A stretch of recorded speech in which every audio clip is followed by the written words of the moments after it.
Hello,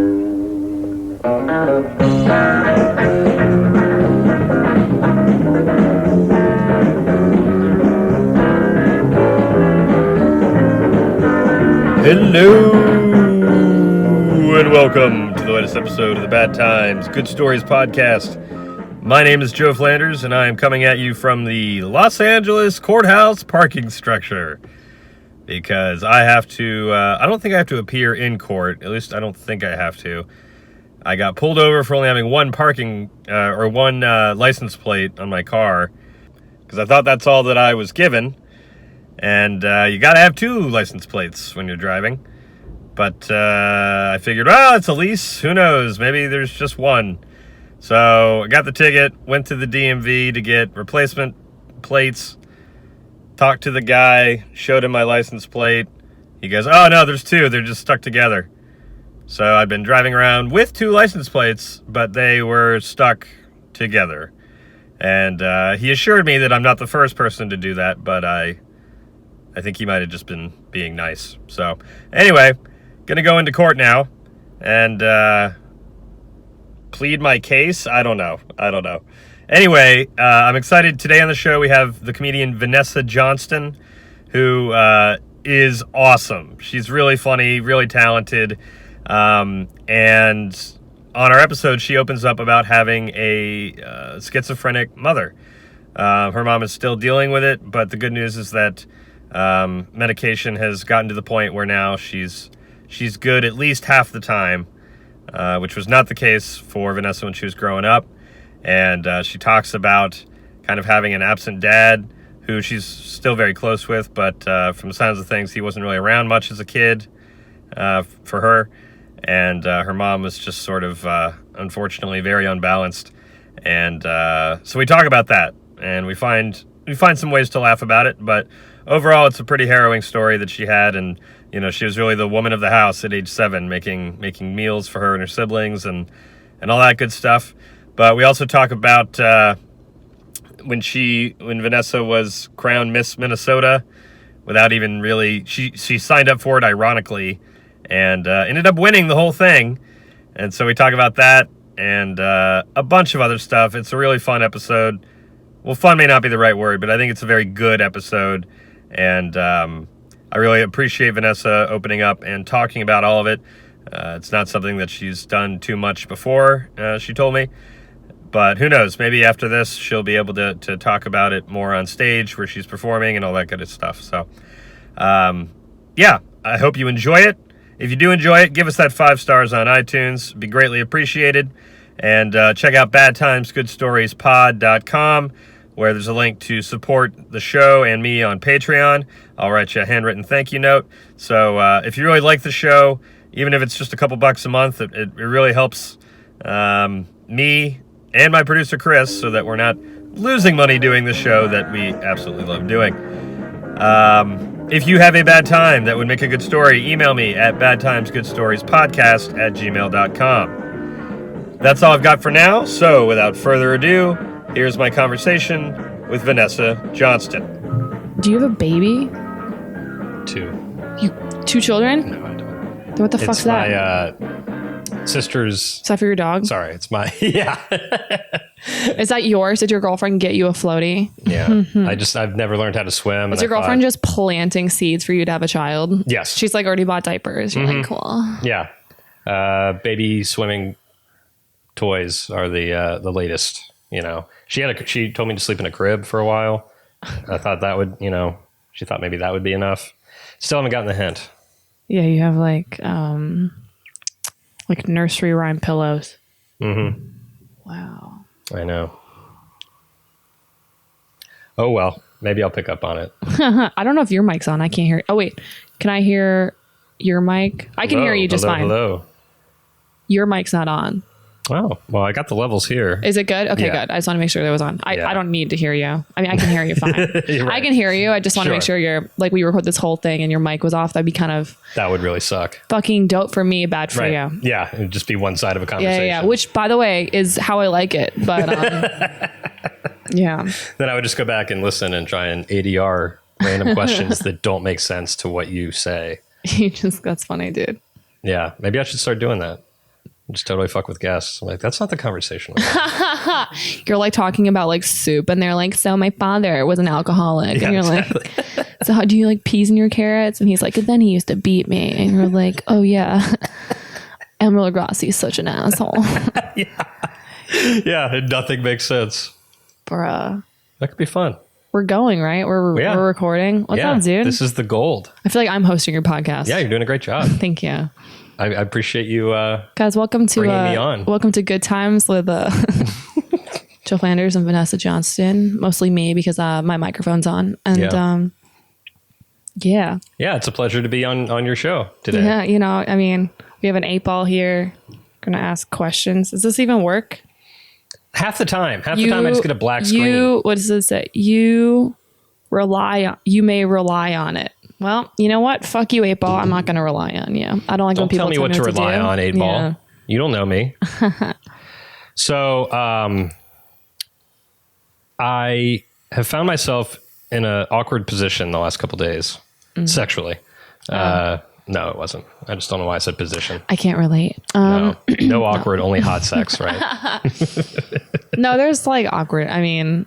Wait, are you serious right now, or are you just trying to get me to talk about my sex life? Yeah, I did. Because I wasn't allowed to I have the absolute opposite of a sex story to tell, which is that for whatever reason, I generally like to hold doors for people, but I've been holding the door for somebody who's way too far away. You know, like they're like 30 yards away and I hold the door and then I realize like I should just walk away. But then where we make eye contact. I'm really excited how this turned, like how does this become sexual? I'm just trying to it doesn't. Yeah. Oh, okay. I thought this was a sex story. Yeah. I was like, made how is awkward this eye tying contact in? with the girl, and in that 30 yards, she was like, let's do it. And you're like, God damn it, it's my girlfriend again. Why do I keep doing this with her? It's funny you should mention holding doors, because last night when I was having sex, I was like, a dude was the dude I was having sex with, not another one. He was like, have you ever had sex in an elevator? And I was like, what, dude? No. Why would you do that? I was like, why would you have sex in an elevator? What did he say? He's like, just so you can say you did it. I'm like, no, I would never want to say, I would never be proud to say I had sex in an elevator. He's like, yeah, he's like, it's just, you know, it's the thrill of having to like finish before the next floor. I'm like, that's like 10 seconds. You know what I mean? Yeah. There's no thrill in that. I mean, no, that'd be the quickest. I don't know. I don't follow this. Do you think he has done this then? He told me he has had sex in an elevator. Did you say where? Which elevator? No, I didn't ask Not that it didn't really deserve a follow-up question. That's a very valid question, because it's like, was this in a mall where there was like high traffic, or was this in your apartment building at 3 a.m. where no one's around? Right. You know? The context is what were the there. stakes? Was it a clear elevator, like the glass elevator if you're going to the arc light or something, where everyone could just see into the elevator? I don't know. Yeah, dude. I didn't ask that. That's a very good. See, this is why you're the host and I'm the guest, because you have all the right questions. Oh, I ask the hard-hitting questions. What elevator was the sex in, sir? You're like, I want to get to the details of this story. So, yeah, no, I didn't ask that. And then I was having sex with a black dude last night, and he was this the same guy or a different guy? It's the same. Yeah, no, okay. I have had sex with multiple people in one day, but last night was just one, and for a long time, and scheduling conflicts, and so he's a black guy, and he asked me, he was like, have you ever done slave master? Which I feel like when a black person asks a white person that, it's like a test, right? To be like, all right, how racist are you? Mm-hmm. And I was like, no, dude, who would do that? You know, I was like, it's so stupid. I would never do that. And then I was like, I'm gonna one up this because of, you know, the current climate, political climate. Sure. I was like, I would only do slave master if the black guy can be the master and I, the white person, can be the slave. Nice. And answer. He's like, what? How does that work? I'm like, it's funny you should ask. The year's 1855. Tyrone is the only slave master in Alabama. My father, a poor white man, created a whole backstory. I was literally in the middle of sex explaining this like last night. I'm not kidding. This is like true story. I was like, it was like 5 a.m. I was like, my father, a poor white man, had to sell me into slavery so that he could buy a New Balance because he just got done burning all of his Nikes. And then, but the I was with was like, what? Because this is the first time we've ever had sex. And he was like, what? And I was like, yeah. And then, and he started laughing. And then he's like, well, how does that work? And I was like, well, he's like, how does this sex happen? And then I was like, well, you're mad at me. I've been a bad girl because I fucked up the chicken. And I was like, I'm sorry, master. I don't know how to season too good. And then he was like, bro, you're crazy.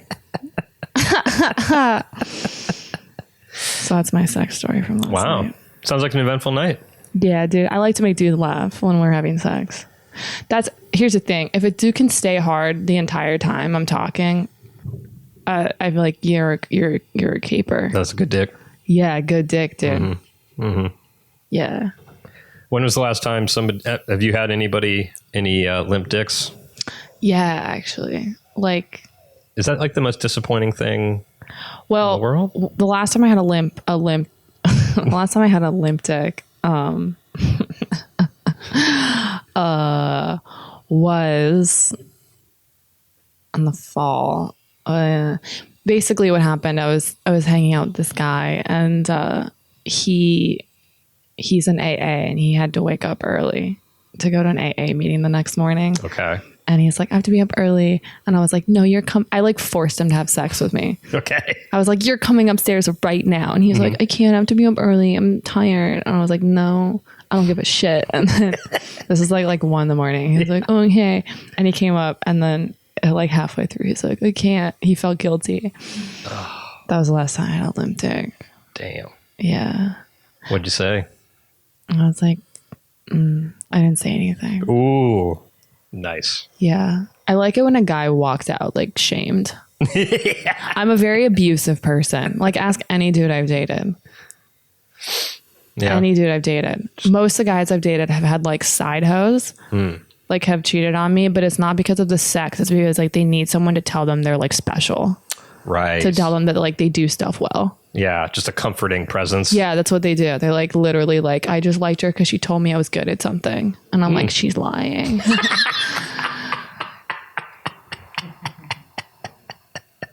Yeah, dude, I'm a cunt, dude. But whatever.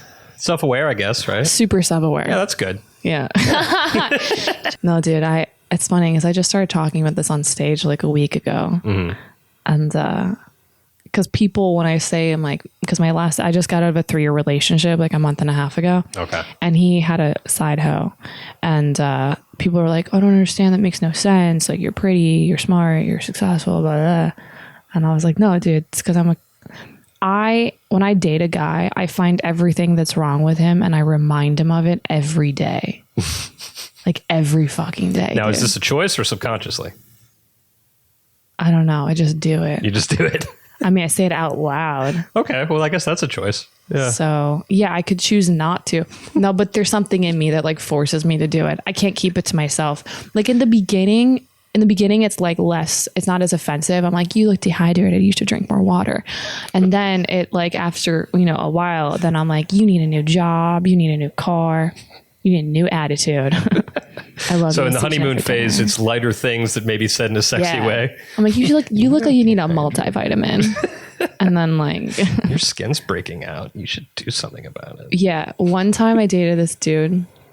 He was like super successful. Like so successful.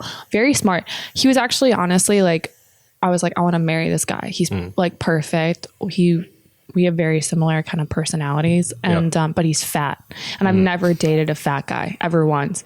And I was like, all right, fine. Project. It's a project, And I was like, within a week, I was like planning dates at the doctor's office to get him lipo. Like I told him, I'm like, we're getting you lipo. And he's a billionaire. And so he was like in his 30s. And he's like, I don't need that. Like girls like me. And I'm like, yeah, they want you for your money. Right. I want them to want you for something deeper, like your physical appearance, And he just would not have it. And we're friends. He'll like send me photos of like these girls in his bed. He's like, tonight. And it's like 2 chicks to like try to make me jealous that he gets to like fuck more girls than me or whatever. I'm like, well, whatever, dude. He just got lipo though. I'm like, look who's coming around. Yeah. Fucking lipo your face, motherfucker. Yeah. I try to fix everybody, dude. What was the problem in the most recent one? Look, I tried to fix your podcast right when I got here. I was like, fucking give me headphones. Right. Check the levels. Yep. That's good. You just demand excellence, right? Yeah. In every aspect of your life. Yeah, unfortunately. The poor people, dude. The poor people in my life. I feel like everyone in my life is like afraid of me. Yeah. Everybody. Yeah. Just like all my friends, everybody that's in my life that's like, everyone's afraid. It's fine. I don't give a shit. Do you like it? I don't get off on it. I am indifferent. Yeah. It means nothing to me. The only thing that's important to me is like doing things well and like, yeah, excellence basically. Yeah. Have you always been that way? Yeah. Nice. I was born this way. I was born a G, dude. I came out that pussy, popping bottles and no, not popping bottles. That's like so douchey. Popping people. I was a born killer. You know what I mean? Right. Right out of the womb, you're like talking to the doctor, critiquing his I was like methods. telling you know what? I think it's funny you should say that. I just realized that maybe it's because my fucking goddamn doctor, when I was born, my doctor fucked up when I was born. So like when I was being born, the fucking dumbass doctor grabbed my head and tried to turn my body with my head while I was like in the vagina. So it fucked up my neck. Yeah, dude. I was jaded when I was born. You know what I mean? Now I'm just out here trying to tell people what to do. I blame it on that guy. I don't even know his name. He's responsible for so many people crying in this world because of me being an abusive person. Was that like his technique? I wonder if he did that with all the babies. Just twist your butt like a Cabbage Patch doll, just twisting your head around. Dude. I question these methods. Yeah, most of these doctors are not smart. People pretend like they're smart. No, they're just regurgitating information. No, I totally agree though, because I had colon cancer runs in my family. And so I had most of my large intestine taken out when I was 13. Bruh. So like preemptively?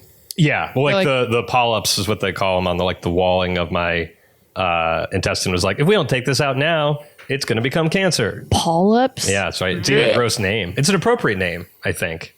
Well, yeah. Right. It should elicit that reaction, I think. Yeah, you'll get the polyps out of my fucking body. Mm-hmm. Polyps. Right? Ew. Terrible Pulps. name. It sounds like pulp. It does, which I also don't like. Yeah, no, fuck pulp, dude. No. So, as a result of this, I would have like a colonoscopy once a year as a kid. Wow, and you're not gay. That's crazy. I know. That would have been it's like, I don't mind this. Do you feel, so your asshole's been getting fingered since you were like fucking 6 years old. Yeah. Do you feel like that's affected you at all? Purely medically, but not sexually. Do you feel like you're a beta male? You've cut to the core of me. Yeah. I think I figured out why you're a beta male. Yeah. But I had a doctor during one of these procedures. Somehow he pinched a nerve in my leg while I was receiving a colonoscopy. I don't know how that happened. Receiving a colonoscopy. Oh my God, dude. Now I feel bad for making fun of your apartment. You've gone through too much. It's been tough. Does your girlfriend, we're not going to talk about it. What? No, does your girlfriend like peg you? Every third. Every third of Thursday of the month. Every third of the month. Yeah. Yeah, we got a system that works for us. I've never pegged a guy. I'm bisexual. I've fucked chicks with strap-ons, but I've never pegged a dude.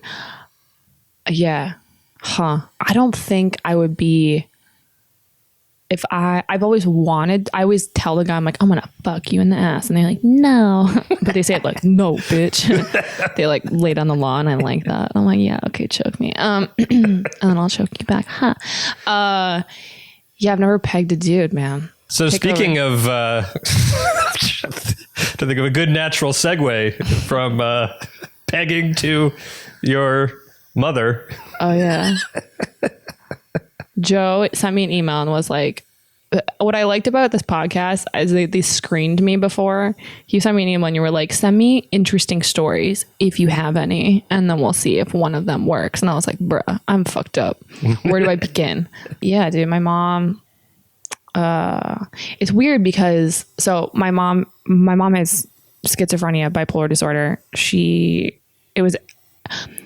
I don't know if it's a dormant gene or if it was activated. She basically, when she was college, she did like a ton of acid one time, and then it either just gave her schizophrenia or activated some dormant schizophrenic gene. And so she's had it since she was 19. So my mom was locked up like half of my life. So she was like 6 months out of a year for my whole childhood. She was locked up. So she would go to the ward. They would adjust her medication. Then she would come out and like she'd be good for like a week. And then after like a week or 2 weeks, she would like forget to take one of her pills. And then that would like have a snowball effect. And she wouldn't take more pills. And then in like every week, it was like, I was constantly like figuring out like, okay, do I have to like commit you again? And I was doing this at like 7. Like at 7 years old, I was like being like, do I need to put my mom in the hospital? And I was the oldest, so I was kind of like in charge. My dad worked all the time and he wasn't really at home. So I basically raised my family. How many siblings do you have? 3 siblings. Okay. I started like cooking our dinner at 7. Like I was like 6, 7 years old, like making food on a stove, like cooking for my family. What was your signature dish? Soup. I've been crushing the soup game since I was 7. Word. Yeah, word, bruh. That sounds pretty heavy though. The soup. Yeah. Look at Joe. I'm proud of you. Okay, anyway. Thank you. Yeah. Soup was fucking heavy, dude. But so that was at 7. Okay. Yeah, 7, dude. So when would you know that you need to report her? Report her? Yeah. She would start like, my mom would smoke. And to this day, I'm like super sensitive to nicotine. Like I have like a Pavlovian response to like cigarette smoke. She would start smoking in the house and like chain smoking, like cigarette. She would just sit in a chair. First, she would start drinking like coffee. And then I was like, okay, that's like the first sign when she starts drinking a lot of coffee. Then she would start like chain smoking. She would sit in the living room in like a chair and there would just be like cigarettes all over. I lived in like a hoarder house. So like there'd be like cigarettes all over the floor, like burn holes in the carpet. And she would just sit in the chair and just smoke nonstop. Like she would sleep until like 2 p.m. And my dad was never there. So I was like taking care of my family. And then she would wake up and just smoke and then go to sleep.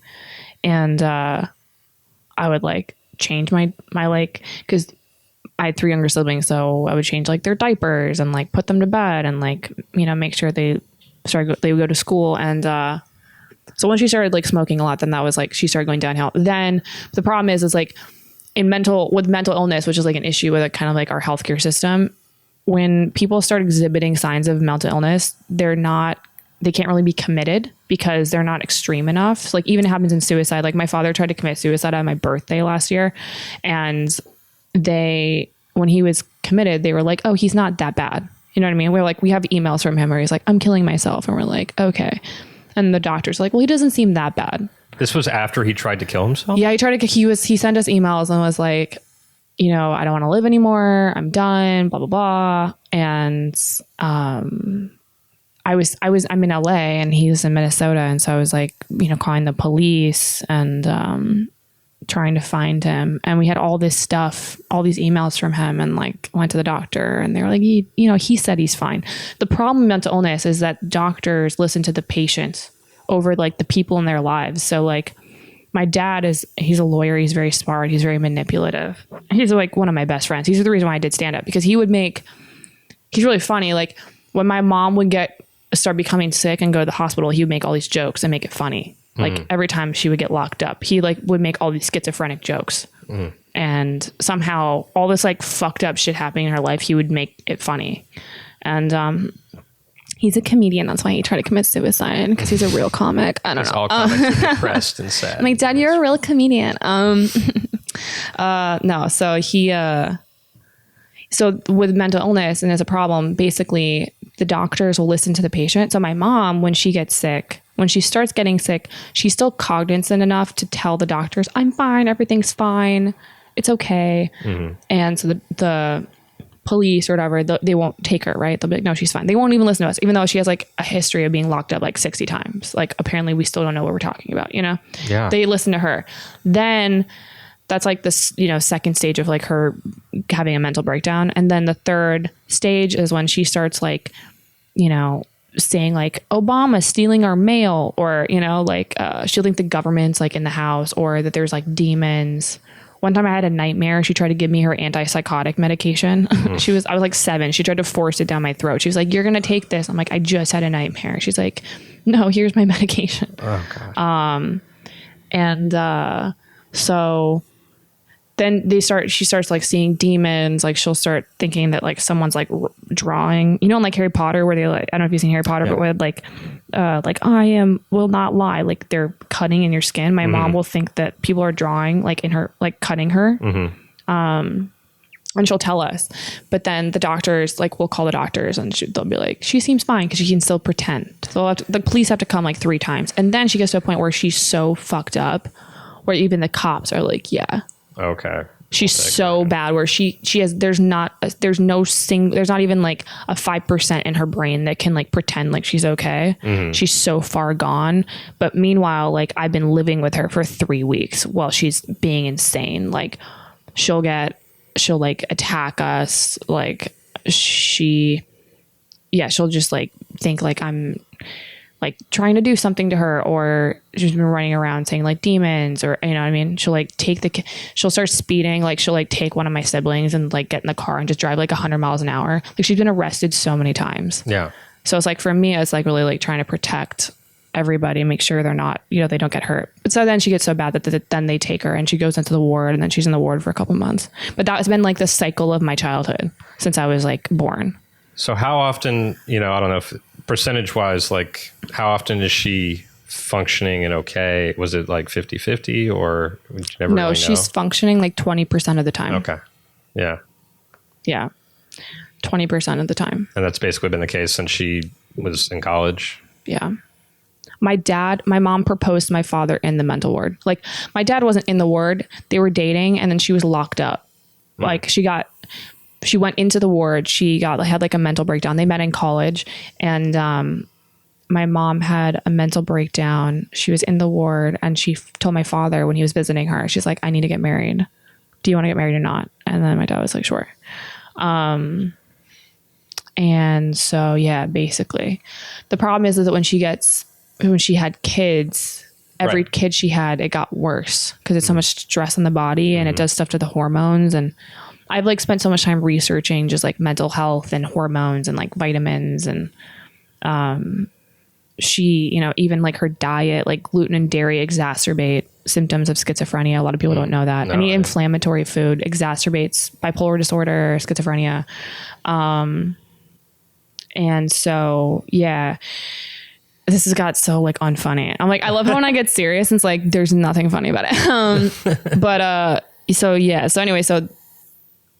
20% of the time. But it was cool. A couple, like 3-4 years ago, I was working at HBO. My background, my day job is in like TV. My background was in TV development. Now I'm doing stand up full time, but I was at HBO, and I just started working there. It was like my dream job, working in development. And my mom was like so far gone, like so sick. My father was over taking care of her, so he just would leave. He was like living at another house basically. And so my family just like neglected her basically. And she was so sick that she was the worst I've ever seen her. She just decided to fly to LA without asking me. And she was arrested at the airport. The cops like arrested her because she was like insane in the airport.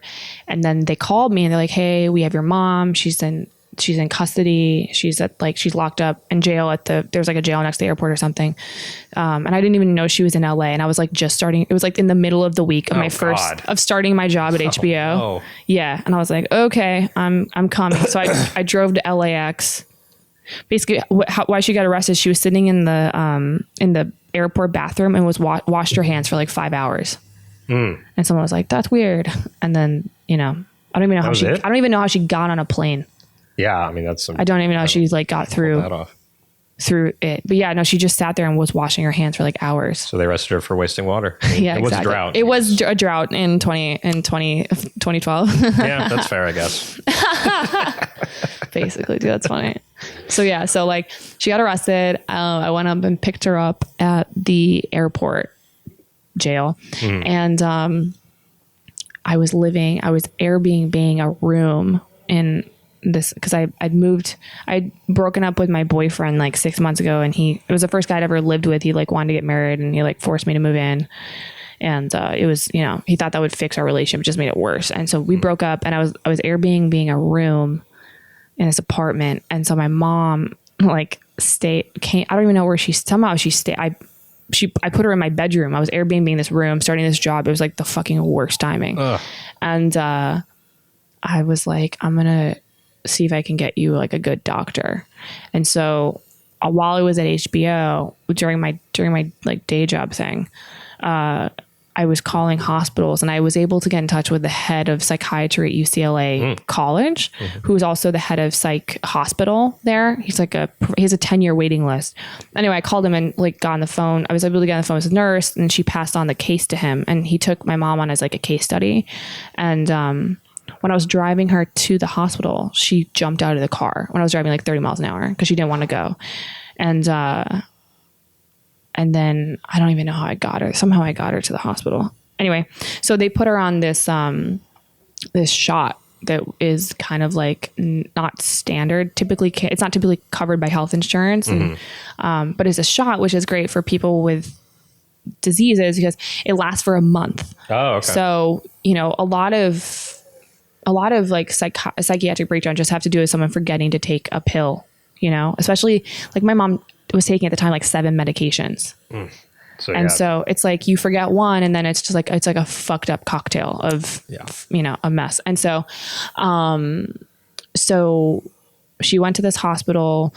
They put her in the ward. She was locked up for like a month, and they were like so amazing. Like they were asking me what I thought instead of her. You know what I mean? It's like finally someone like gets it. Okay. Yeah. Maybe ask the people around her who aren't fucking mentally ill. Like what the fuck's going on? You know what I mean? For some reason in Minnesota, like all of the hospitals have like a patient policy where it's like only the patient opinion matters. Anyway. So like, like when my dad tried to commit suicide in October, my little brother who's like 18, who's like fucking basically is mental illness now from just like the abuse. It's very hard to like mentally survive in that environment. You know what I mean? Yeah, like, I can't imagine. My father's like very like emotionally abusive, and my mom doesn't have emotions. It's very hard to like emotionally survive. And my brother like couldn't really handle it, so he's kind of like a little bit fucked up. He like lives in the basement. Anyway, my dad was making my brother plan his suicide. Like making him like research ways to kill himself. So my brother was like, my father was making my brother plan my father's suicide. Yeah. Like having him pick out the place for him to kill himself, like having him pick out ways to do it, having like planning days. Yeah. And my brother like even told us to the hospital, and they were like, he's fine. Yeah. They let my father go after he was locked up. I'm like, this is like insane.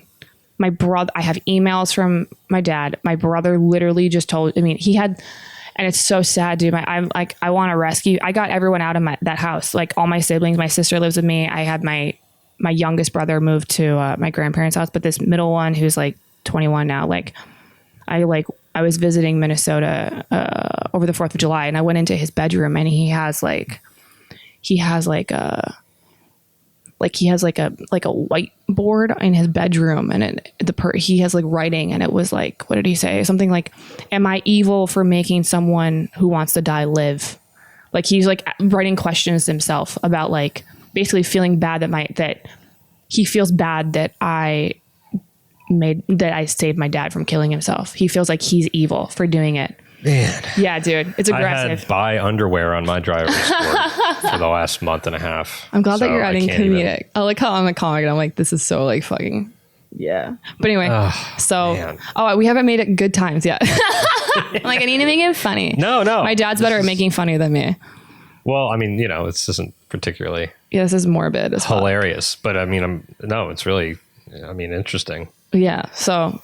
I know people tell me like, I don't talk about my mom's schizophrenia on stage really. Yeah. And the couple comics I've talked to about it, like that are like really successful, are like, dude, you need to talk about it. But I don't think I've gotten to a place where I can like look at it in a way where it's funny. Well, because there probably isn't enough hindsight, I mean, it's still actively happening. Yeah. Right. No, for sure. mean, it's one thing if it was like something that happened when you're a kid, but it's like still ongoing. It's still ongoing. Yeah. So, well, when my dad was planning his suicide, and I was almost sure he was going to do it on my birthday, because it was like right, because he kind of like, he's like, I was his firstborn. He was really mad that I was a girl because he hates women. And he would tell me like, women are evil. Like, you shouldn't be friends with women. Like, guys are better. So he like raised me as a dude. And, so part of me thought maybe he was like trying to kill himself on my birthday out of like spite or something. In what ways? Just because like, oh, sorry, because I'm like a girl, and like, he was mad that I'm a girl. Yeah. And like, I call him out on his stuff. Like, I'm like, dude, I see what you do. You know what I mean? Like, and I love him. I do. I love him. And he's like one of my biggest fans. He watches all my stuff all the time. Like, he like stalks me on like everything. He won't talk to me sometimes. Like, I haven't talked to him in 6 months, but my friends are like, or my family's like, dude, he watches you like every day. Like, he watches your stand up. He, like, when I was a regular on Kill Tony, he would watch like every episode and like, whatever. But, he'll probably somehow find this. He finds everything I do. I don't even know how he does it. He probably will listen to this, whatever, dude. Anyway, but yeah, I mean, I love him, dude. He just, I don't know. He's gone through a lot, he's had to deal with my mom and like. Well, I was wondering, like, when they got married, I mean, do you think he just had no idea what he was signing up for as far as, how bad your mom, I mean, I guess he had no idea how bad it was going to get, but yeah. Did he because it sounds like he sort of just checked out when you were growing up. Yeah. So I don't, I'm just wondering if no, he told me like, well, when I was a kid, he would tell me like, I hope your mom's going to die soon. And like, my first childhood memory is him telling me he was going to get a divorce. He's been talking about like, divorcing her since I was like 5 years old. Like, my first memory is like driving out of our driveway in this blue pickup truck. And my dad's like, I'm divorcing your mother. And I was like, and I got sad. I was like, why? Like, don't do that, Mm-hmm. Why do you think he didn't? Because they're both like so dysfunctional. They can't, I don't know, dude. They have a weird relationship. They fuck all the time though. They have like a weird, like fucked up, healthy relationship. Like my parents have sex all the time. It's probably dope because they're both crazy. They probably have like dope, crazy sex. No, they do. My mom will like, when I first moved out to LA and my parents were still supporting me, my mom would look at all my charges on my bank account. And one time I went to the Pleasure Chest and she was like, why did you spend $80 at the Pleasure Chest? And I was like, I was buying a thing because I'm trying not to be a whore. And my mom was like, there's so many items you can find in your house. And then I was like, what, dude? She's like, yeah. And she's like, even when you're having sex, like, have you ever tried putting a washcloth around a dick and having sex in the shower? And I was like, what, mom, dude? What? Yeah, dude, my parents are fucking, dude. That's what, in my last relationship, though I was in for 3 years. Yeah. My ex, I was always waiting for it because he was in a 5-year relationship. And I'm like, what happened? He's like, we just stopped having sex when we became roommates. And I was like, that's literally impossible for me. So he's like one of those dudes where it's like, when he's with someone for a while, he just stops having sex with them. And that's like, I'm like, hello, like I can't, I would die, Yeah. And that started happening where we were having sex like once every 3 weeks. And I was like, dude, my parents are having sex more than us. You know what I mean? What the fuck? Yeah. What the fuck? Yeah. They don't even like each other. You know what I mean? Right. My dad has literally been hoping my mom is gonna die for the last like 15 years, and like they have sex more than us. Like, what the fuck? Yeah, that's an interesting litmus test there. Yeah, dude. So fuck, dude, I don't know. But when my dad was committing or like tried to commit suicide, I was already like writing material. I was like, all right, this will be interesting. I was like trying to like where was I? I was camping in Lake Arrowhead over my birthday, like in the woods. And I was like on the phone with the police trying to like find him. And I was already like writing my set. Yeah. I was like, okay. Like, I was like trying to write my set. Like he killed himself, blah, blah, blah on my birthday. I was like trying to make it funny. Right. How'd it go? Well, he didn't kill himself, so I had to like throw it away. Oh, well, that's true. I was just writing it in my head while I was like waiting on hold with the police. I was like, okay. Like, got it in your back pocket. I'll write material preemptively of like a situation. Like my sister last week thought she maybe had cancer, and I was like starting to write cancer material. And I was like, all right, my sister has cancer. It was so funny. We were at dude, because I was like, you probably do have cancer because like you eat so much like fucking shitty food. She's a chef, a pastry chef. And I have my weekly show I was telling you earlier that I run this weekly show at the Parlor in Hollywood. And so my friends were there and they were like, I didn't know your sister had cancer. She just told us. I'm like, no, dude, like, because I got in her head that she had cancer. So she was like telling everyone, I'm like, you can't tell people you have cancer. You don't even to the doctor. You know what I mean? I was just trying to get you going on a cleanse. Like, I was trying to mentally abuse you into juicing. Now you're running around telling all my friends. All my friends are like, oh my God, Vanessa, you didn't tell me your sister has cancer. And I was like, no, like, I'm just trying to scare her into not having cancer. Using your critical ways for good. Yeah. Yeah. Okay, let's see if there's something funny about my mom's schizophrenia. Okay. Let's like try. One time my mom put our cat in the dryer and he died. And oh, that's not funny. It's just sad. Let's see. His name was... no, so wait, I'm just trying to think. How can we? It's a funny joke about a cat in a dryer. It's a wet cat. Wet. That's the driest that pussy's ever been. No. Yeah. Yeah. Aggressive. Yeah. So, dude, it was so annoying because like the cat died. It was like, I love that cat. I tried to resuscitate it. Well, because like we didn't know. We just heard the dryer and there was like a thumping, like thump, thump, thump. And my mom was like, I'm drying shoes. And we're like, oh, okay. Because shoes do sound kind of thumpy. You know what I mean? Yeah. And we're like, what? And then we went in because it just sounded so aggressive and the fucking cat was in the dryer, dude. I don't think she didn't do it on purpose. It's just somehow she didn't notice that it jumped in the dryer. I don't really know. You know, she was like probably fucked up. It was like in the transition period of the cops being like, she's fine. And she wasn't fine. Yeah. So the cat, and I was so sad, dude. I was so fucking sad. The next day at school, I've learned to compartmentalize my life. That's part of the reason why I think I've been successful just like in the entertainment. When I moved to LA, people were like, isn't it so traumatic? I'm like, literally no. Like, you know what I mean? Yeah, I've been like, you just aren't gonna let it. No, it's just like, I was like, dude, my fucking childhood was like so much more fucked up than my parents were more fucked up than 95% of the people I've talked to in LA. You know what I mean? Like to me, this is like this is like fucking like, you know, not cheesecake, a piece of cake. Yeah. This is a piece of cheesecake. Yeah, dude. Oh, when they would say, isn't this traumatic, like about their own lives? Like in LA, like thinking, LA is so hard. Like people are so crazy. And I'm like, dude, at least they're not throwing fucking cats in the dryer. You know what I mean? It could be a lot worse. So the cat, you know, died. Next day at school, I was like, oh my God, I was telling this girl, we were standing in line at like the library. And I was like, oh my God, like the cat went in the dryer and I died. And these kids in my line heard it. This was like in 5th grade or something, or 3rd grade. And they're like, oh my God, you killed your cat. And they said it was me. And then like for like all of elementary school, I was like an animal killer. Oh. I'm like, everyone's like, oh my God. And I was like, I would walk down the hallway. They're like, oh, the animal murderer is here. And I was like, it wasn't even me. And people would like make jokes like, oh, like keep your animals away. So I was like the animal murderer, all of elementary school and then junior high, part of junior high. Yeah. I don't know. So maybe I can make that funny someday too. I'm still mad about it. And now these motherfuckers follow me on Instagram and like try to talk to me because I have like some like level of like success. Yeah. Oh, hey, what's up? Literally the dudes who like used to fucking, used to bully me when I was younger, like now try to like hit me up and fuck me. And I'm like, dude, I'm out of your league. Like, don't talk to me. You know what I mean? Yeah. Like you're like a 6. Right. With a beer belly and you're like 26. You know what I mean? Like you're in your mid-20s and you work at Applebee's. Like, go away. It makes me so happy. I shouldn't have negative energy because then that's gonna come back to me and I'll probably like bomb on a show at the Comedy Store this week or something. Well, you know.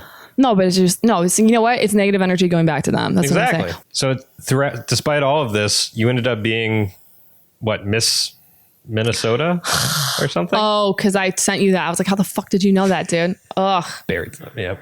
Dude, buried as fuck. Oh, okay. On a lighter note, this is just gonna be this episode.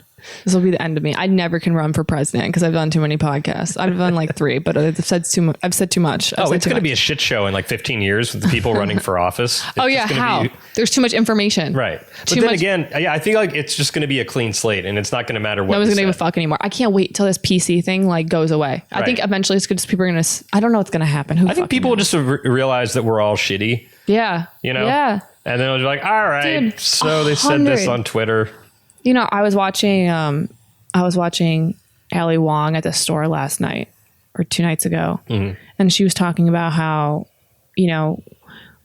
when guys cheat on their wives, everyone's like, oh, well, like to the women, what'd you expect? He's so successful. Like, he's done so much. Like, what do you, of course he's going to cheat on you. Then, like, she mentioned Meg Ryan. When Meg Ryan cheated on her dude, it like ruined her career. Like, when a woman cheats on her husband, it ruins their career. And Ali Wong was like, she's like, that's why I'm telling you right now that I'm a piece of shit.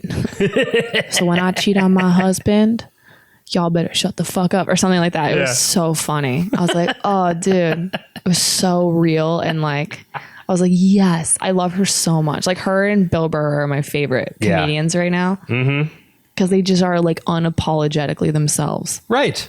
Yeah. They're not going to apologize for anything. And that's what we want. I think everyone in this world of social media and like constructed perfection, we're so enamored by people who are just unapologetically themselves. Like, yeah, these are my fucked up things. And this is what I do. Look at our president. Yeah. The fact that none of that burned him. People were like, well, that's just who he is. Because people know people aren't perfect, dude. Yeah. That's why Hillary Clinton, it made people uncomfortable. We're like, we know you're not perfect. Right. And when someone acts like they're completely perfect, then the fucked up things about them, you can imagine whatever they want. So now you eat babies and, whatever people think she does. Right. Exactly. To be fair, I mean, every person who has, I don't know. Yeah. I mean, exactly. Like, everyone's like, she's killed every person who's ever spoken against her. I'm like, I'm next. I haven't even spoken out against her, but I'm like, I get so nervous because in my head, I'm like, she probably does. Like, some article, some like person was investigating her and Clinton died again last week. Like some like perfectly in their 30s investigator got murdered or something in their hotel room. Really? Yeah. Every person who ever investigates them dies. It's like, if you look it up, it's like 30 people. Every single one dies within a month. It's so scary. Should your dad ask your brother to plan his suicide again, your brother should just tell him to start investigating Hillary Clinton. And then... Oh, good idea. Hey, Dad. So that's funny because my dad actually owns like a private investigation company. Yeah, there you go. But they do like collections. Well, yeah. For like people's student loan debt. Just a backup. Yeah, that's a good backup. You should start looking into Hillary Clinton. Dude, I think it's so crazy. People are so heated, dude. But that's true. Trump is like so himself. Doesn't give a fuck. And everybody wants to be that. Everybody is so desperate to just be themselves. Right. I can't wait to watch. I saw Elon Musk was on Joe Rogan yesterday. Yeah, Did you watch it? Talking about that. I haven't seen it. Dude. I cannot. I'm watching it right after this. Yeah. I'm so excited. He's my crush. I have such a crush on him. Elon Musk. I was on a date at this restaurant and at the Tower Bar. And Dimitri, who is like this really famous like maitre d' in Los Angeles. He's been a maitre d' for like 20 years. It's a host, basically. He's like a glamorous host. Sure. And he's like the gatekeeper of the Tower Bar. And he comes over to our table. He's like, I'm so sorry. He's like Italian. He's like, or I don't even know what he is, something ethnic. He's like, I'm so sorry. Like, I need this table back in 20 minutes for Elon Musk. I'm like, bitch, I'm staying. I'm fucking. Tell his date and my date to go to the table next to us. I'm fucking staying. I have such a crush on Elon Musk, dude. I don't care. He's like 45 years old. I love space. I'm such a science nerd. Yeah. I started taking college chemistry when I was like 15.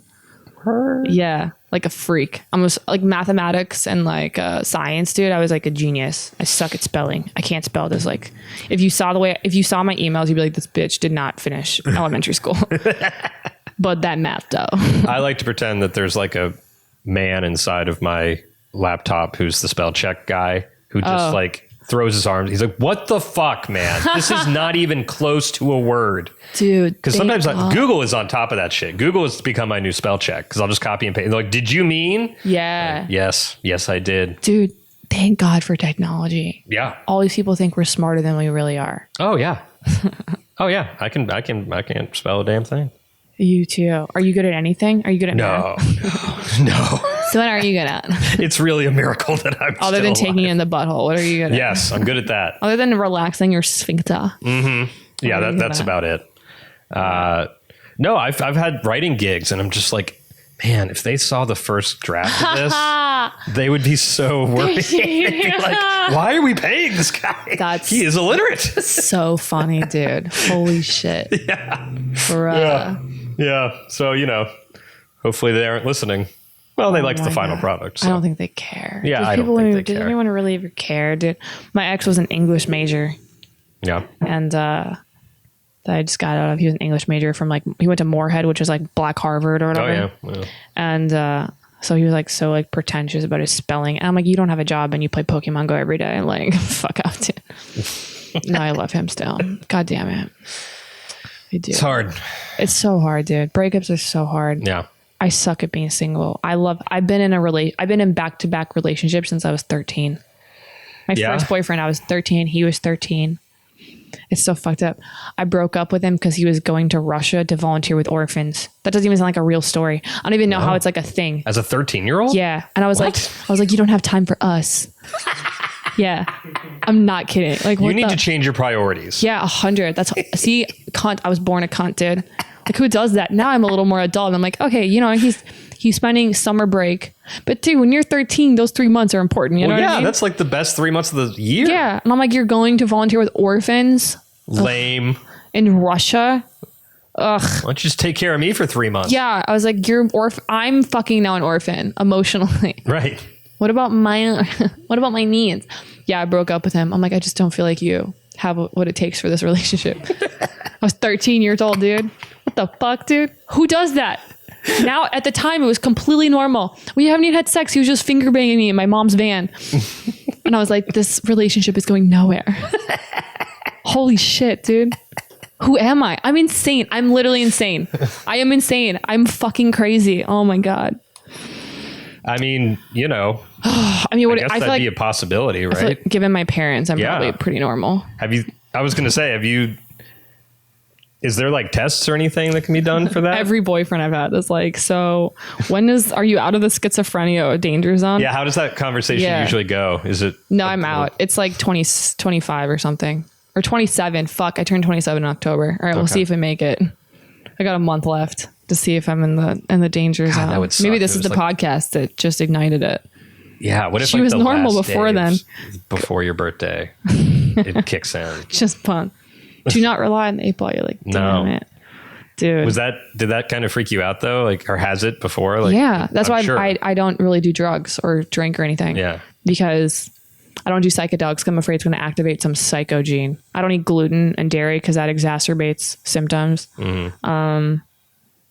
Yeah, no, of course I'm afraid. Of course. So this may be the pretty obvious question, but did your dad telling jokes and all that stuff lead to you eventually wanting to do comedy? Yeah. Like as a way to sort of escape all the shit that you've described? 100%. Okay.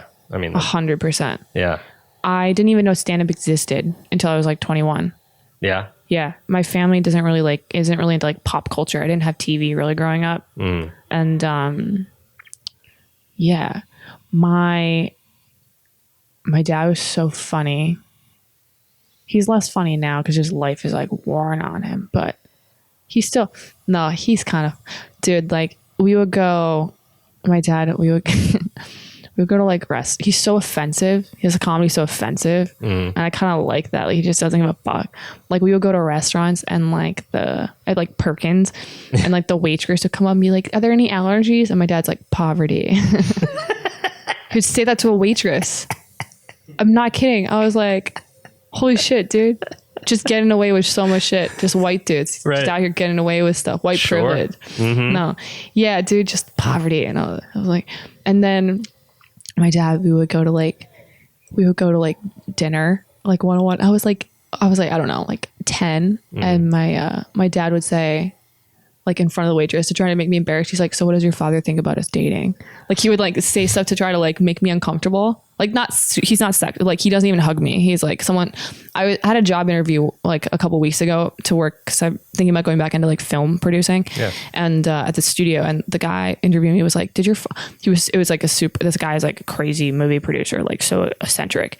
He was like, did your father ever rape you? Like he asked me that like in the interview, like day one. I'm like, who asked? He's like, did your father molest you? I'm like, no, my dad's never said I love you and you won't even hug me. So no, like he has the exact opposite problem. Like so not intimate. He has intimacy intimacy issues. You know what I mean? Especially apparently with my mom. But yeah, I was like, no. So my dad would say like, he would be like, what does your father think about us dating? And he would do it around so the tables could hear us. And I would get embarrassed. I'm like, no, Dad, you're my dad. Stop, Dad. Like, he would like always try to like make me feel, I mean, it was funny, dude. He's dope. Yeah.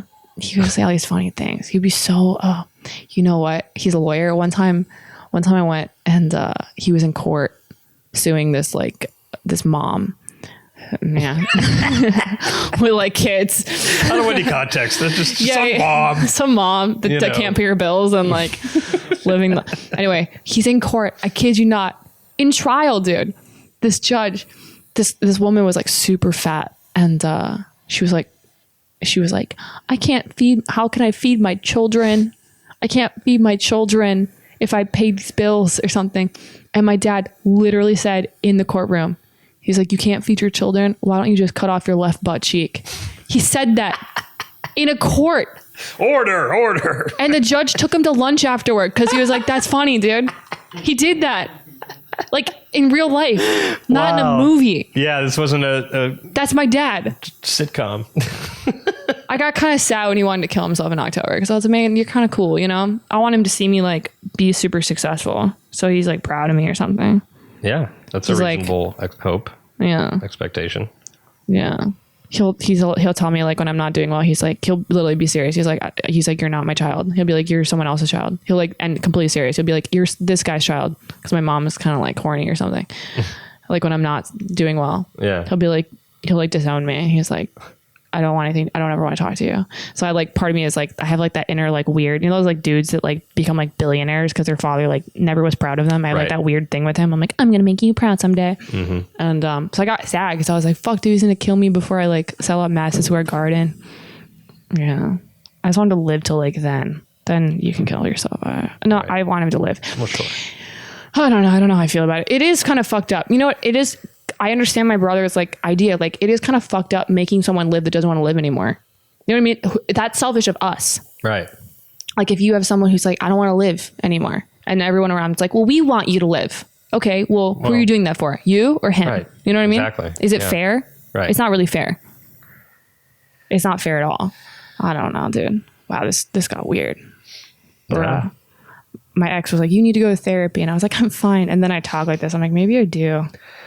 No, it's fine. Have you ever gone to therapy? Yeah, when I was younger. Yeah. When I was like 19, 20. Yeah. Yeah.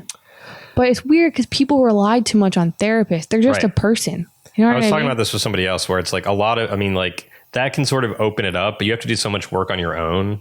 Yeah. And people don't want to do that. I'm like, no, but I feel like I went to a therapist that made me worse.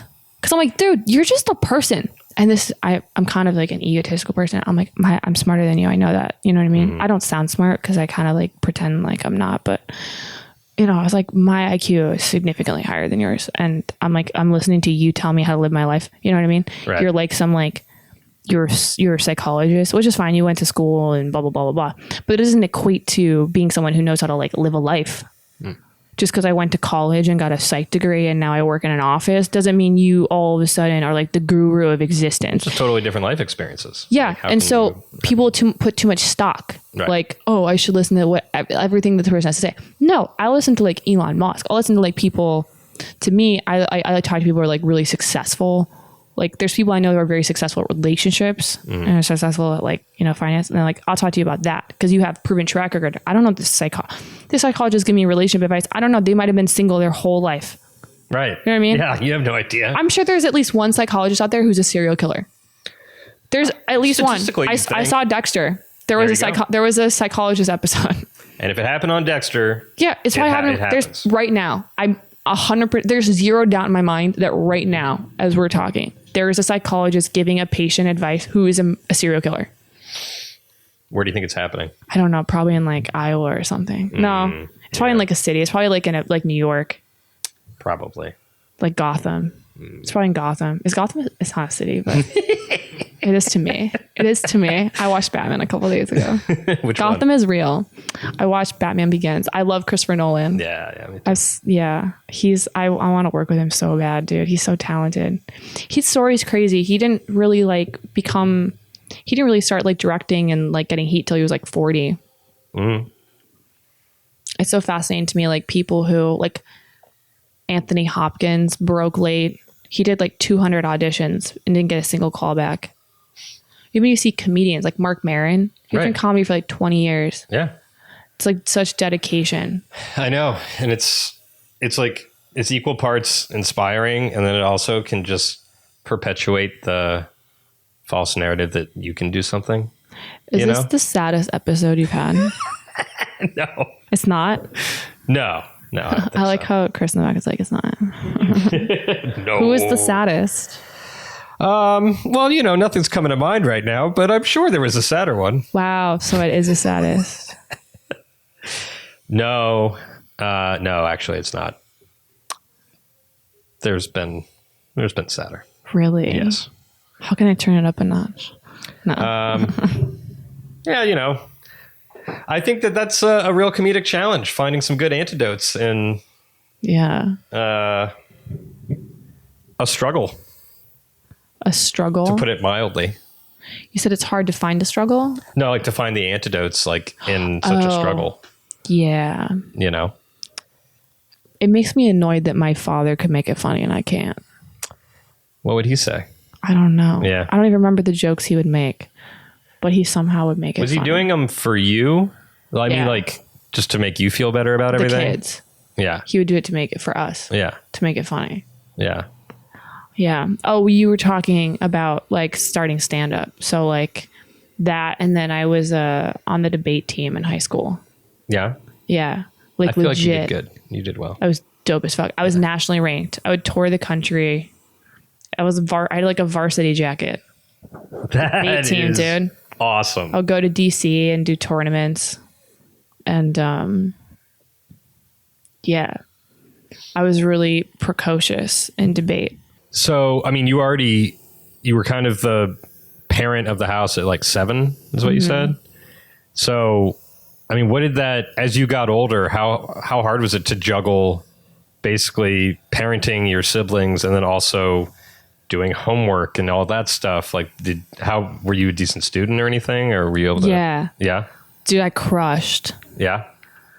Well, when I was younger, my mom, no one like did my homework. I didn't have someone to help me. I didn't have like the parent who like helped me do my homework. So my mom didn't want the responsibilities of doing my homework. So she tried to put me in special education so that they would like do my homework for me. And, so I was in like special ed in like 2nd and 3rd grade or something. And then when they started doing standardized testing, for like math and, Bush had those standardized, No Child Left Behind standardized testing. I tested in the top 1% of like everything. And so they took me out, especially my mom got mad. She's like, no, she needs to be in there to do her homework. And they're like, she's literally in the top 1%. Like she's testing the top of 1%. She can't be in special education. Right. You know what I mean? Yeah. My mom got so upset. And so she, so in 4th grade, I got entered into like a mathematics program. I got put into like algebra in 4th grade. And so one extreme to the other. Yeah, one extreme. I went from like special ed to being in like in this advanced algebra program. AP in 5th grade. Basically, dude. 100. And so I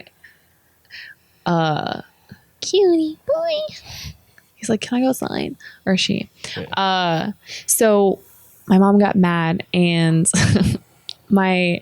it was weird because when I was younger, I didn't have a mom, right? So I had like my clothes were super gross and my mom would cut my bangs. Like my schizophrenic mom would like cut my fucked up, had like my bangs looked schizophrenic. You know what I mean? They were just like all over the place. Like, yo, choose a side, like choose a personality. Like they had my hair had a multiple personality disorder. And, and like my shoes would be gross. I had no style. So you're just one of the little rascals, basically. I looked like, I looked like a little Asian boy. Anyway. And so I was so tall. I was this height when I was like 9. I was 5'8" when I was 9. Oh. So I was the tallest person in elementary school. Yeah. Like taller than any boy. All the boys came up to my hips. And I remember this guy, his name's Sam Northrup, and he moved from one school to our school, and he was 6 feet tall, and I was like, oh my God, we're gonna get married. I was so happy. I was like, he's the one. And I was like in love with him, and he was so like beautiful. Every girl had a crush on him, but I was so ugly that like he didn't notice me. It's so cliche. It's like such a cliche, stupid movie.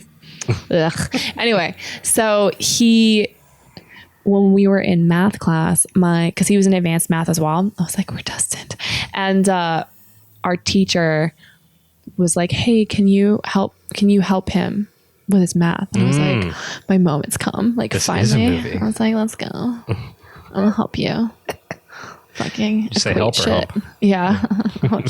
It was like when I don't remember these things are called anymore, but it was when it was like a little scale, and you had like chess pieces to like, I don't even know what it's called anymore. It's like how they taught algebra in 4th grade. There was like, you like put this and then you'd put that over there. And it's like for equal is whatever. I obviously don't tutor math anymore. I was smarter when I was in 4th grade than I am now. I feel like that's the case for all of us. Yeah. So much of what we learned, you instantly forget it. You don't use it anymore. No. When I was walking, I was at the LA County Fair a couple days ago, and I was walking, and I took like, I don't know if you remember this, but like Pythagorean theorem, like a squared plus b squared equals c squared. So when you're walking and if you're walking, like, let's say you want to get to over here, right? Mm-hmm. And you're right here. It's shorter to go at a diagonal than to go like on the A and the B. Right. So I was literally walking through the parking lot at like 9 p.m. and I was like, A squared plus B squared equals C squared. I'm taking the hypotenuse. I'm like, I'm gonna take the hypotenuse to my destination. I'm like, oh my God, like that's literally the only use I have for this. It's like amuse myself while I'm walking in a parking lot. I'm gonna take the hypotenuse today because I'm smart. And I was like doing math and I was like, it's 3 inches. Actually, I don't know. So stupid, dude. But so I was so in love with Sam Northrup, dude. I was so in love. I was like, we're gonna get married. And he wouldn't even look at me. And I was so like undesirable and like nerdy now. And because I had no friends, so I just like I just paid attention during school because no one would talk to me because my mom's schizophrenia. I was like shunned in my town. You know what I mean? I wasn't allowed to have friends. I wasn't allowed to have people come over because my house was like a hoarder's house, and social services was always on the brink of putting us into orphanages or whatever. And how close did that get? All the time. Yeah. Literally, like neighbors would call, and then my mom would like make us clean the house, and then social service would come in. The house looked fine, but then within a couple weeks, like there was like food on the floor and like cat shit, and it was just disgusting. Like I go back now and it's horrendous. Like it's so gross. It's like those TV shows, The Hoarder's House. Is she still in the same house that you grew up in? Yeah. All of their house. My dad's like that too, and they have multiple. It's like weird. Like they have multiple houses. Like they're successful, but they live disgusting. Like they have mansions, but basically they have mansions, but they're like hoarder mansions where there's like cat shit and like food on the floor. It's so weird. Yeah. So does child services, like, do they give the parents a heads up that they're coming? Yeah. How would they? Because that seems to defeat the whole purpose. I know. I don't know how it works. I just know that for some reason we were always able to evade it. Because my mom would tell us, she's like, if they come, they're gonna break up the children, and so my mom would like convince us to like clean it up everything really fast because she told us that if they came, we were never gonna see our siblings again. She's like, you'll never see your brothers and sisters again. And my sister, we started like getting like sad, and we're like, oh no, and then we like cleaned up the house really fast. We're like, everything is fine. I love my sister and my brothers. Yeah, I'll clean up the shit if it means we get to stay together. I literally as a kid thought that if they took us, I would never see my sister again. And she was like my best friend. So I was like so sad. I mean, it was pretty smart of your mom, I guess, She's very to threaten you like manipulative. that, because I was going to ask if you were ever like, you wanted to say something. Yeah, for sure. I'm sure. Yeah. I mean, it was awful. Do you remember, like, I don't know if it was a specific moment, but do you remember when you realized like, oh, this is not what everyone else has? Yeah.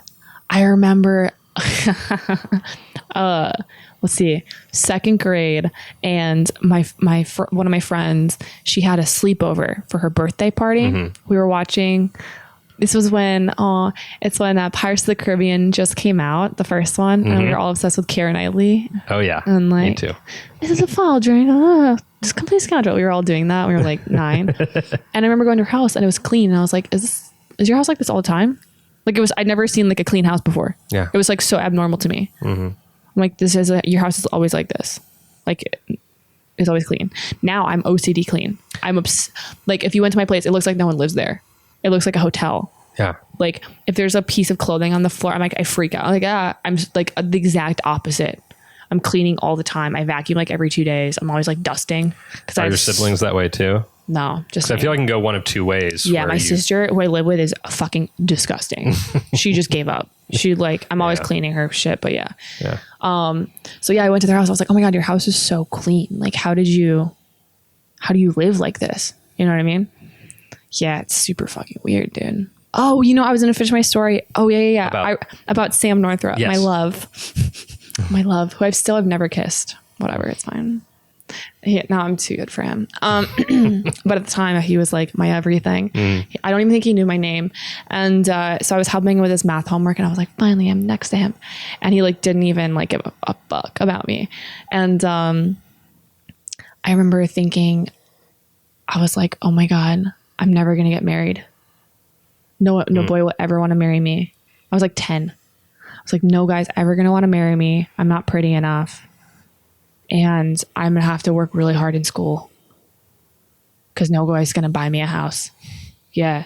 So that's why I became so smart. And like, I graduated top of my class early. I graduated a year early. I was like, I want to go to like Harvard and like work like Wall Street and blah, blah, blah, blah, blah. Yeah. I was in National Honor Society.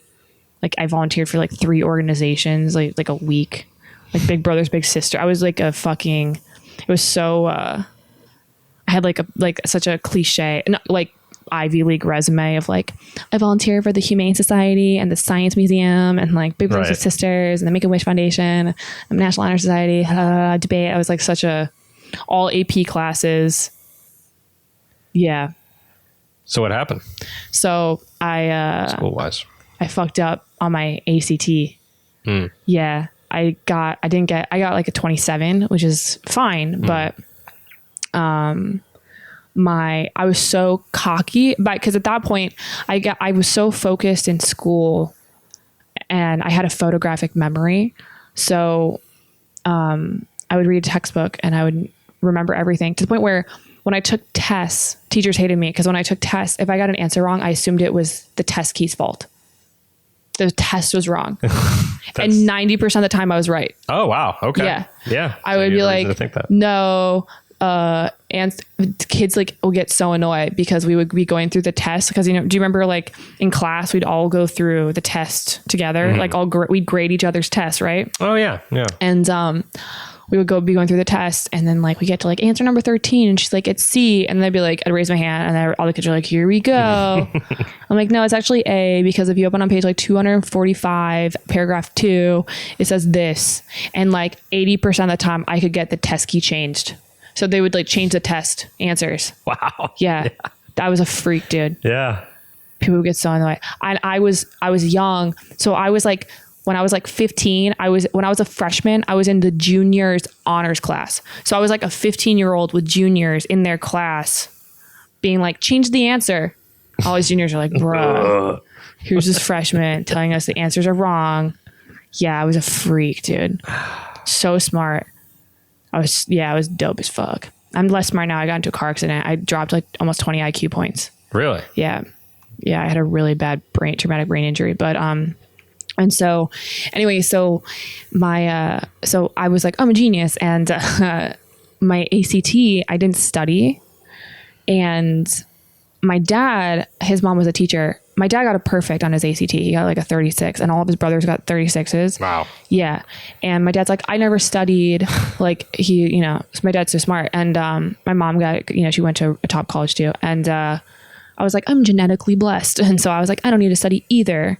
Cause I felt ashamed that I'd had to study because my dad didn't have to study. Right. And, but the problem was what I know now is that elementary school, I was in special ed and my mom didn't help me. I didn't know basics.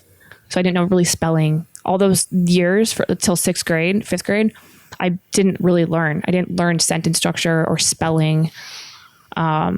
So when I took the ACT, like I did really bad in the English portion, and I did amazing in the math and the science, but like reading comprehension and English and spelling, I did really bad.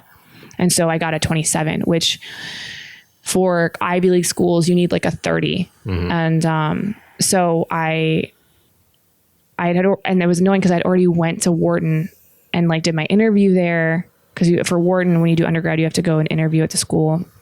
I passed the interview and like had a great resume. And I maybe could have still gotten in with my ACT score, but I was so insecure about being rejected that I stopped all my applications. And I was like, okay, well, I'm graduating a year early, so I'll just take this year off and study the ACT and get a great score. Because if I can learn how to make sentences, it's fine. Yeah. And what happened was that when I graduated, like a week after, so I had this year of studying, I went from like living this life. I run 1,000 miles an hour. Like if you know people like in comedy that know me, like, while most people are getting up like 3 to 5 times a week, I get up 3 to 5 times a night. Like I'm like a workaholic. And when I was a regular on Kill Tony, I was only 3 months into stand up. I didn't even want to be a regular on Kill Tony. Like Tony and Redban asked me and I was like, dude, I'm brand new. I don't know if I can do this. And they're like, you'll be fine. And, it's weird because Malcolm Hatch is the regular now and he's 3 years into stand up when he was made a regular. I'm like, I see the difference. Like someone who's 3 years and knows their voice versus someone who's 3 months. And like, I have no idea who I fucking am. And I was like, so like nervous of saying the wrong thing. And I'm so enamored by his sort of ability to just let go. He doesn't even write. He doesn't even plan his minutes. I would like write my minute a week before and do it like 3 to 4 or 5 mics a night after my job. Yeah. I had to start up. I was getting up at 5 a.m. We were launching in Asia. I would get up at 5 a.m. to do calls with like China and Japan. And then I would go to my day job at like 8, 9, work till 7. And then I would go do 3 mics and then go to bed at 1. And that was my life of Kill Tony. When I was on Kill Tony, people were like, why are you so low energy? I'm like, I literally sleep 3 hours a night for a year.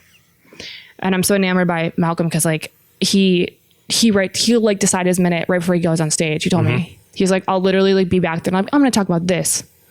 I'm just now getting to the point in my stand up where I can do that, where I can do a show and I'm like, I'm just going to go up and be myself. Yeah. I mean, obviously it takes time to like get to that level of confidence and, swagger almost, I guess. Yeah. But it makes sense. So like I live my life like that, where it's like the more stuff I have to do, the better.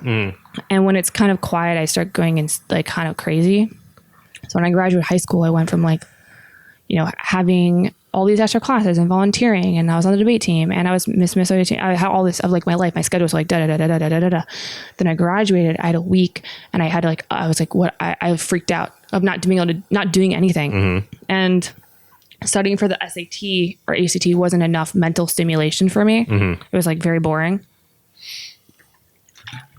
and my dad wanted me to he wanted me to take over his company. And so he had me work there for a week. And what's his company? He does debt collections. Okay. Oh, that's right. Yeah. But I worked there and it was like very poorly ran. I'm like, 17 years old. Yeah. I'm like, this is not the way this company needs to be ran. There was no systems. I'm very like systematic. There were a lot of errors in management. And I just told him, I was like, I can't work at a company that's ran like this. And I don't have enough experience to tell you how you should run it. So this isn't going to work out. And so I wasn't working. And like within a week, I was like, I need to do something. I can't just like sit around for a year. And I had won film scholarships from Miss Minnesota Teen USA. And so one of them is to the New York Film Academy, and they have locations all over the US. I called them. I was like, hey, when's your next thing? Because if it was in Australia, I would go. I don't care. It's like a scholarship. It's free. I don't, And they're like, oh, it's in LA. It's in 4 days. I was like, okay, I'll come. So I literally just went upstairs. I called them and I went upstairs to my parents. I was like, hey, I'm going to LA for a month for this film scholarship just to do something because I need something to do. And then I'll come back and I'll finish the ACT and da da da da. So that day I packed my stuff and got in my car and drove across the country. I literally drove into LA. I got into Burbank and I was like, oh, I don't even have a place to live. I like drove into school. I drove into class. Right. And then I like did the class and I was like, oh, I need an apartment. And do they not provide any housing? They do. They don't provide it, but there's an apartment building kind of like, they're like, oh, there's an apartment building across the street at the what was it called? Oh, it's like such a place that everyone goes and stays when they first move here. It's in Burbank. It's right by NBC. Mm-hmm. I can't remember it. Is it the one that they made the documentary about? It's on, yeah. On Barham. Yeah. Yeah, that place. I know what you're talking about. Yeah. I stayed there and it's like, yeah, all these like actors and like people all like stay there first when they first move because it's furnished. Mm-hmm. And Brookwood or no, yeah, I can't remember. Yeah, I can't remember the name. It's like some hacky thing.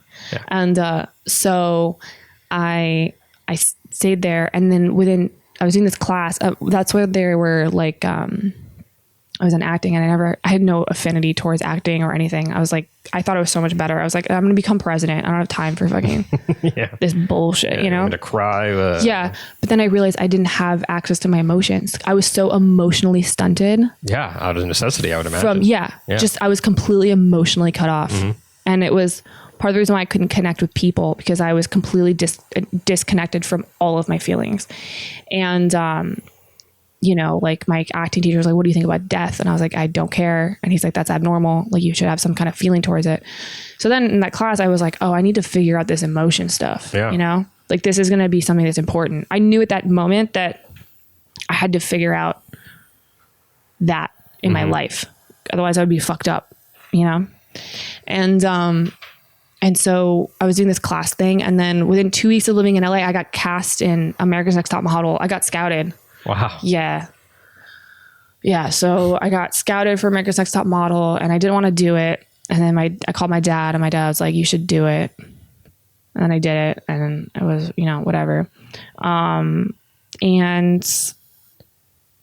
And so I did that. I finished the class. Show? Yeah. Oh, wow. Yeah. But I mean, it was a whole other.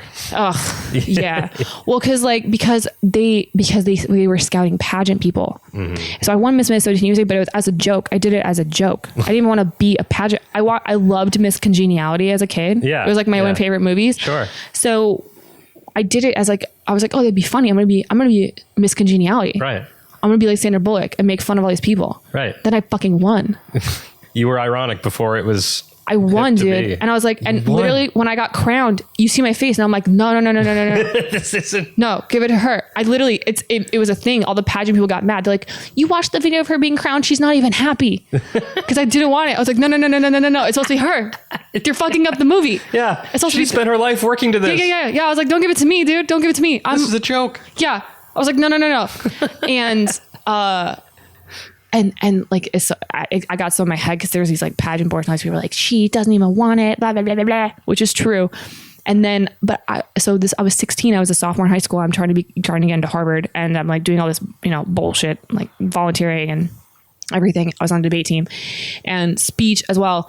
And, the pageant people, when I won, were like, you need to do all this stuff now. And I'm like, I don't want to do this stuff. I don't want to do this stuff. No, they make you like do like appearances. Like you have to run. It was the worst. They put like the crown thing on your head and a sash, and then they make you like run around and like I hated it so much. They make you go to like people are like dying of cancer and you have to like run around and just like pretend. They're like, be peppy today. Like you can't be like have any authentic emotion. I'm like, dude, these kids are like 5 and they have cancer. Just be peppy. Don't have any, don't be sad. I'm like, so they would make me go to these like things and I have to wear this stupid fucking outfit with a stupid fucking crown. And I have to go to these like situations where people are like dying and pretend like everything's fine. And I'm like, it's not fucking fine. And, so they got mad because I was like, you know, whatever. And then also I had tournaments on the weekend, which is like, I gave a shit about that, you know? Yes. So they're like, you have to cancel that and do these things. I'm like, I'm not doing those things. I'm doing my tournaments. I'm trying to get into Harvard. Like, sorry, I have priorities. Right. So then I technically my crown got taken away like 3 months into me being a title holder. It wasn't announced. It wasn't like on the news. No, they won't. It was just because I was like, hard to work with or whatever. You know what I mean? Yeah. You just actually had priorities. Yeah, dude. I was like, no, I'm like trying to do stuff, dude. I want to be president. I don't give a shit about this. So they got mad. So my crown got taken away technically. So when I went to Miss Teen USA, because I still had to go to Miss Teen USA, which was fine. It was like a free vacation in the Bahamas. Yeah. I wasn't allowed to place top 15. Nobody knows this. They literally told me, they're like, you're technically not a title holder, so you can't place top 15, but you still have to do prelims. So I had to do the prelim pageant, and like prance around, even though I knew it was impossible for me to get top 15 because I wasn't technically a title holder. Did you just have fun with it then? Yeah. I was like, da da da da da. Yeah, dude, didn't give a fuck. It was like, yeah, like everyone was like waiting to be called. I was like, I know I'm not, you know what I mean? Just hanging up there, dude. Free vacation. It was fun. My whole family went, and my boyfriend at the time. It was Bahamas are dope. It was at the Atlantis resort. It was so fun. It was so fun. And it was kind of cool knowing I wasn't going to win. Like, going in there, I was like, no pressure. Yeah, you know what exactly. I mean? Just doing the prelims. I'm not even getting on TV. I can literally look however I want. Yeah. But yeah, so I won. Yeah, that's what how did we talk about the pageant thing? Oh, so top model was scouting pageant people. Mm-hmm. And they saw I was the title holder person. And so they casted me in the show, and they didn't know that I'm not a pageant person. So they casted me as a pageant person with this pageant personality. And then I was like, that's not me, dude. So during the filming, they're like, hey, you need to turn up the personality. And in my head, I'm like, I'm funny. And so I was like trying to make jokes. They're like, no, we want you to be like a bitch. And I'm like, that's not me, dude. They're trying to make me be something I'm not. Yeah. And I was like, that's not me. That's not who I am. I'm not really a pageant person. It's just, you know what I mean? Like, I got miscast. Yeah. And so they try to shove you in a box. When they cast you as like the next person, they cast you as that, then you have to be that.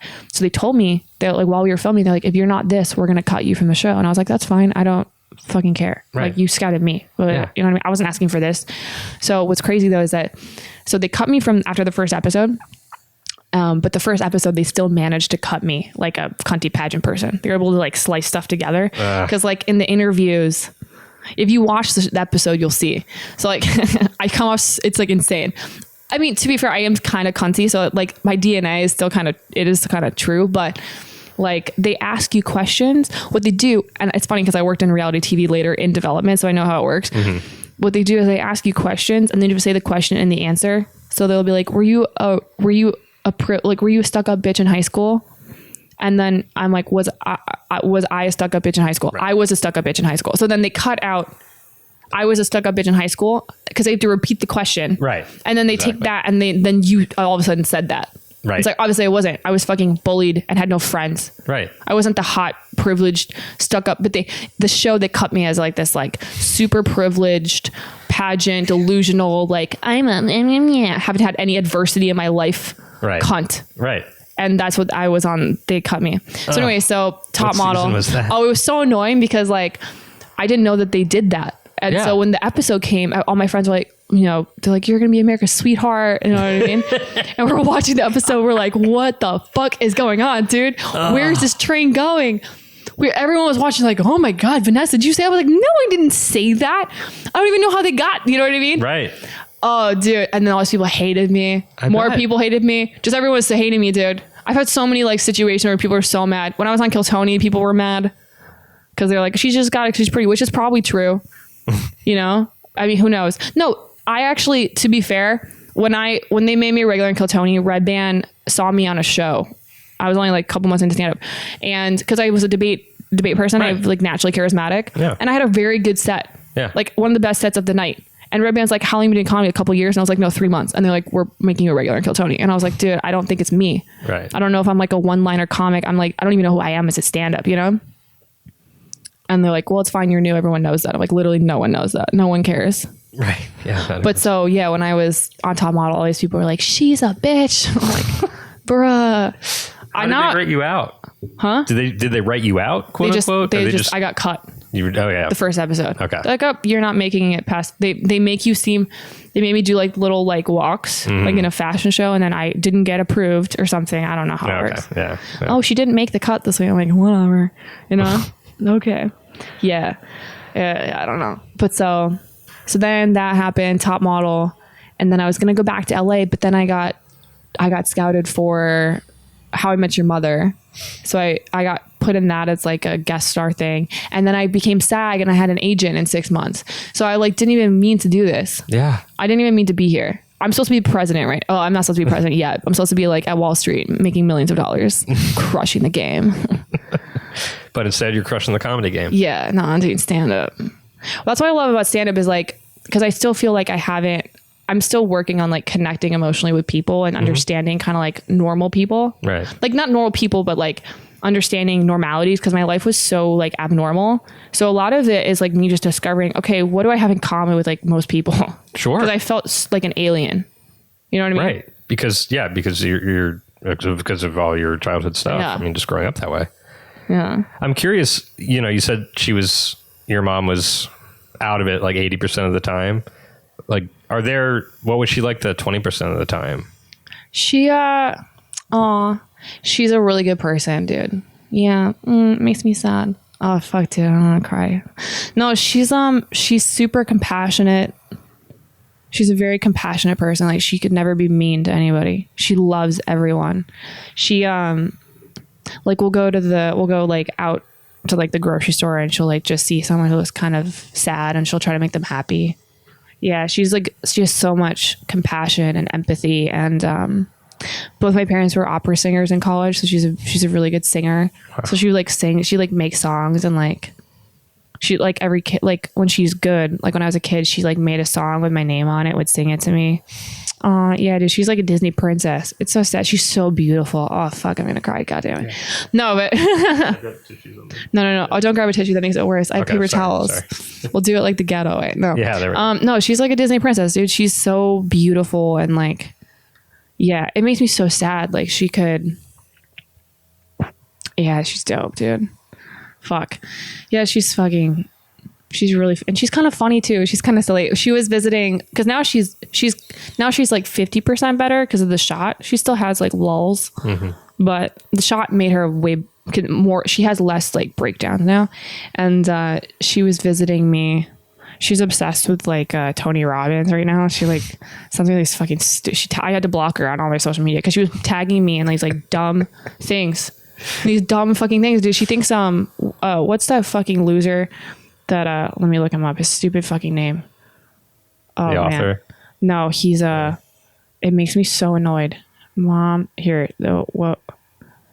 Oh, here it is. Ty Lopez. She thinks he's a billionaire. She's like, she gets like his emails and she thinks like it's him personally emailing her. She's like, Ty Lopez invited me to an LA party tomorrow. He's a billionaire. And I'm like, no, he's not. Like, stop. She would make me so mad because she like tags me in all these like motivational like memes. And I was like, it's just made me so annoyed. Because those people prey on people like my mom who are kind of like mentally not all there. Right. You know what I mean? Yeah. Yeah. Like Tony Robbins, all those people.